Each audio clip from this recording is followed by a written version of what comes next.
my day-to-day experience as not only a brown male, but just as a tattered brown male, and they treat you like a monster. They look at you like you're a monster, and they dehumanize you. I identify as Xicano with an X, born and raised here in LA. I grew up on the borderline of Alhambra and Sereno, over there by the train tracks. Because of where I live on the border, I had to go to AUSD. Alhambra is a predominantly English-speaking community, so my family, when they moved here from Mexico, they lived deeper in El Sereno. Then when I was born, they moved closer to Alhambra.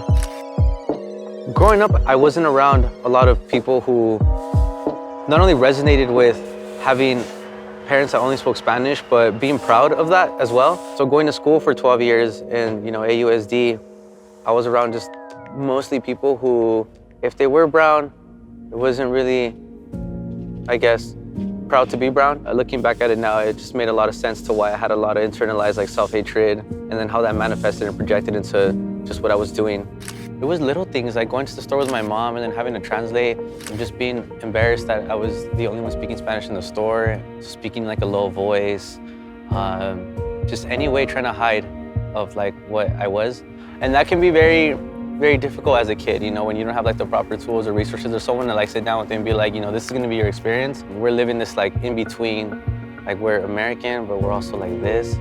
And so that's when you start to, I think, find belonging and different things, whether that be, it could be a gang, it could be a sport, it could be whatever I think you gravitate towards. And so for me, it was just with my homies just on the block.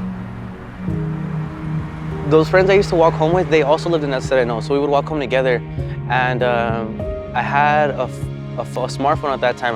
Those Motorola Androids, and I had a gun app on it where it shoots like a gun, and it's a game. We were walking home, and I guess someone in the community called the cops or whatever, and the cop pulled up. He got out of his car, he pointed his shotgun at us. We were in 6th grade, dude. We were so little. And then he told us to freeze, and then more cops stormed in, and there was a lot of cops there. There was a helicopter overhead, and we were just there on our knees, and that shit was scary. We didn't know any better, but at the time I was with my friend who, he was in the system, he already kind of had a record. So because of that, they dehumanized us even more, they really had us on the curve there, no sympathy, what are you doing, with your gun out like that, and so, but at the time, you can't put these things into words because we're just kids, and I feel that's just the narrative for young black and brown youth whenever you're in these type of areas, whenever you have to go through these communities and you look a certain way, you're that person, you're that threat, and the community or the police will remind you of that. I think not until I got to college or even now as an adult have I been around just people of color who really love to be black or brown. When I got to community college and after taking that ethnic studies class, I was really damn, this is what I was missing out on my whole life.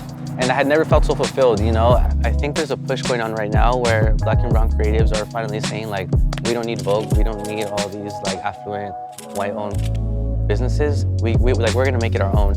And that's what I love. So especially in fashion and photography, I'm seeing a lot of black and brown creatives tell the narratives of their hoods, or not just that, but their day-to-day experiences, putting it in a way where people can wear it on their chest with pride. And that's why brands like Born and Raised and Menace are just so successful, because they make things that people from here see and are yo, that tells my story just through fashion. But that's exactly I think what the goal was, is to make something for Angelinos where when we see that shirt, we know that it represents us. I think it's cool to open that door for modeling, photography, and fashion for those people. Let's get more people with tattoos into that industry so that, I don't know, 10, 15 years from now, it's more normalized to see a billboard with someone with a face tattoo, and the little boy here in El Sereno can look up at that and, see himself in it and be I can do that too,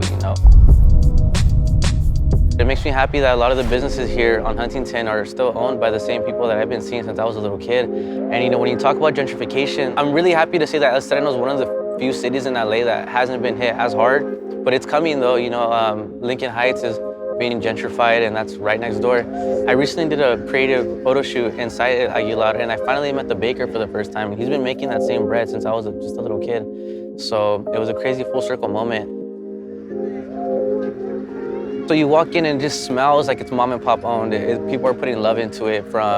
It's the attention to detail that you know that somebody is personally making that for you with a lot of love, versus walking into like more of a hipster chain spot where there's not really a smell. I don't know if that makes sense. Like you go in there and like you'll talk up to Senora, you know, you'll ask her how she's doing. It's very personal, you know, so you're buying it from someone that is gonna remember your name and your face and genuinely appreciates your business there. This garden is a very special place to El Sereno. It's all volunteer ran. It's a safe space for people. I found the El Sereno Community Garden through, it was a protest. Like during the George Floyd uprisings, there was protests held here. Whenever City of LA is displacing houseless people, I've seen them do demonstrations here as well. There's something about a garden that it's just so, it's not only nourishing for like the soul, but just for the mind. I'm so happy that El Sereno has that. You know, I hate that the hood can't have this. You know, not every hood is able to. So I'm very happy that people are coming together to hold space for the people around here. Even though I'm not Catholic or religious, I know All Saints is kind of like that church for people in El Sereno. I have really fond memories of going to catechism there as a kid, and the vendors would be out there as soon as you walk out, you know, the elotero or the raspado man. And so with that being said, it's just kind of like, it's where you go to gather on the weekends. It's a very intimate, like special place for all the familias out here. And everyone's just kind of very vulnerable there. And it's just kind of beautiful to see, you know, like the community gather. We're very prideful people. We make sure people know what it means to be from LA. I hate hearing people from the outside say that LA is like saturated, it's very Hollywood, this and that. And I'm like, dude, like, you're obviously not from LA, you know, because when we do things, it's so cool. Like here we are in a garden, you know, and 7, 8 in the morning just doing this just because we just love LA and we just want to do it. Like that's what I mean. Who else is really doing stuff like that around the world? We're documenting this just to make sure that people know what LA is about.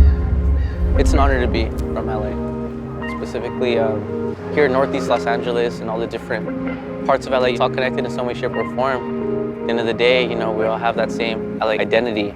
LA identity.